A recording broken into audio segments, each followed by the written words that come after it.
Yeah, I want to raise the question if we compromise with the employee comfort, and for that question I digged out a new sustainable office, so to say, which has one big target, being, of course, energy efficient.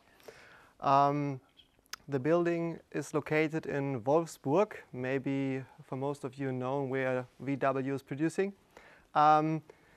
The company is called Sumitomo, and some numbers about the building is 16,000 square meters and is quite new. They moved in the beginning of this year. And you know this company, maybe not directly, but they are delivering the wiring system for the car and automotive industry.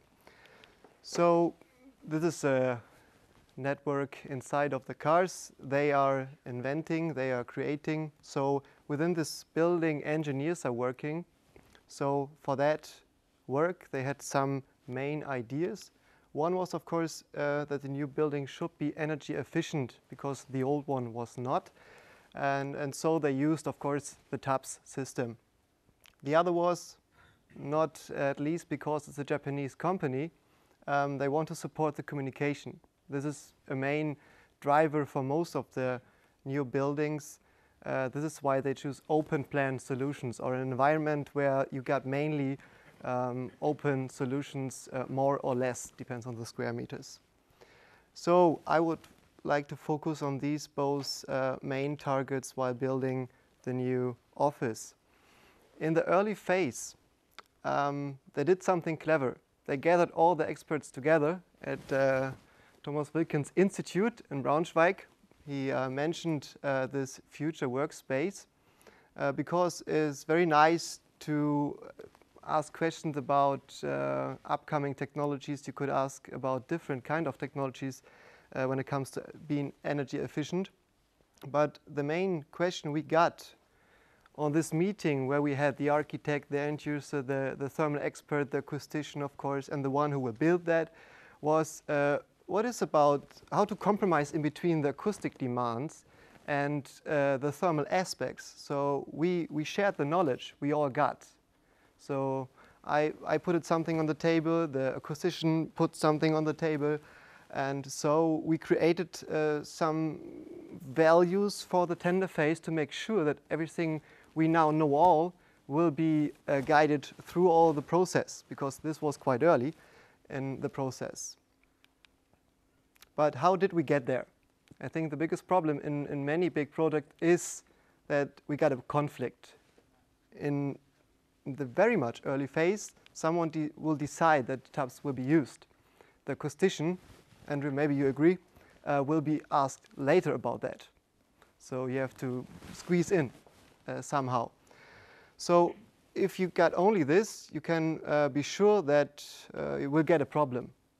You will get annoyed people, you will get unhappy people, because speech will travel quite far and disturb your colleagues.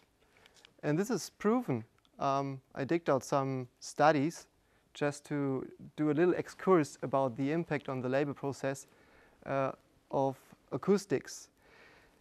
This study of the University of Lucerne from 2010, you could see that the speech from, or the noise from speech and the phone calls of the others is the biggest problem in modern offices, in open plan.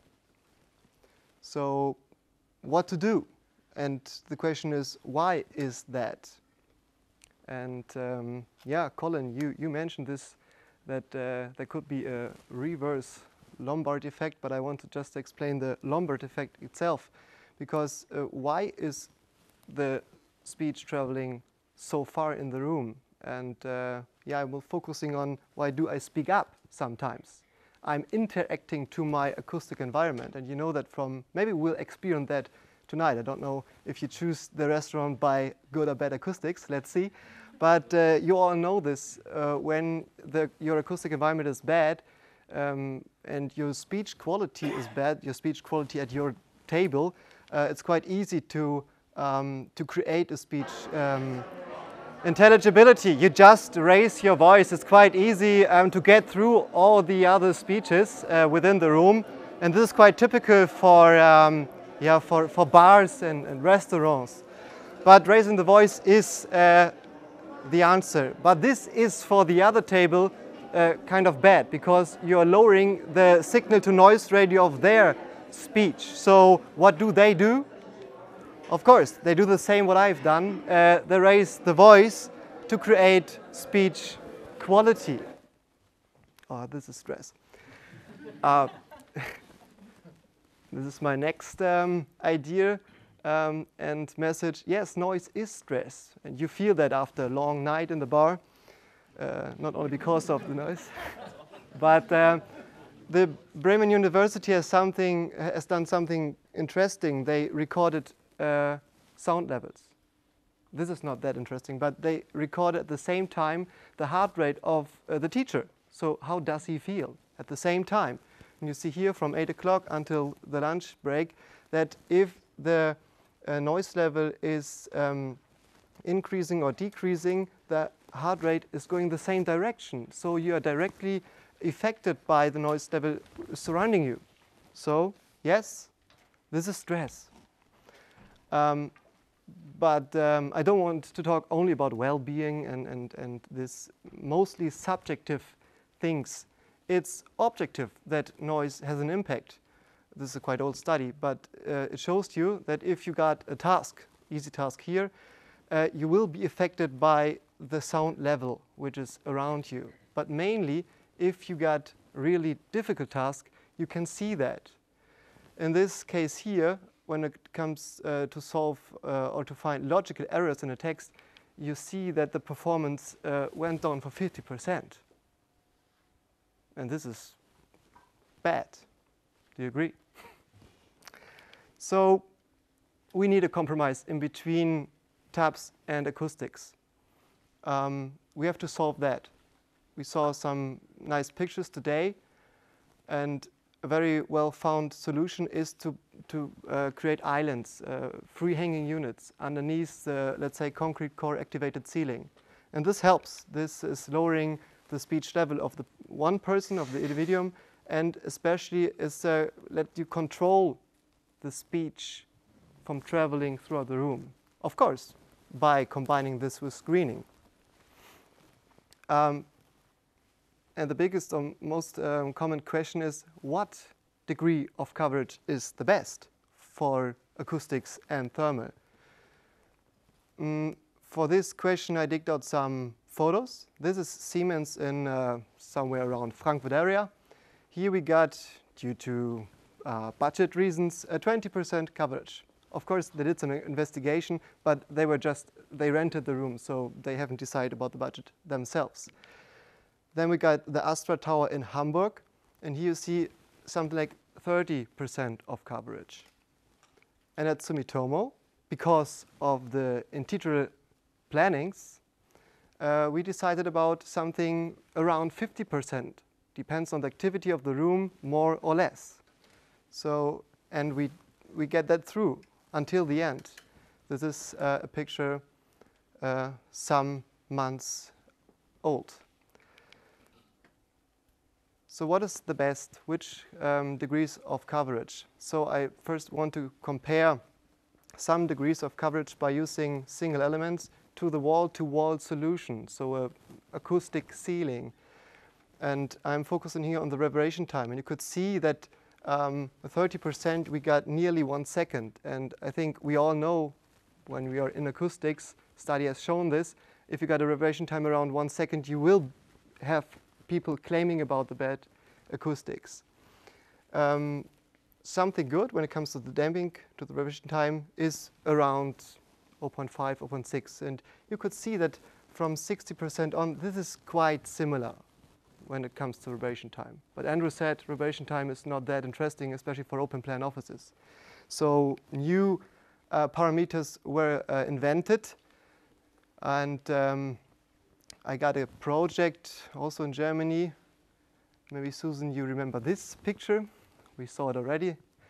In this project cafe partner, we had the lovely situation that on one floor we got single tiles, and the other floor we got a wall-to-wall ceiling, absorption class A, of course. And we measured the D2S and the LPAS4 meter, these easy parameters. I just want to explain what they are.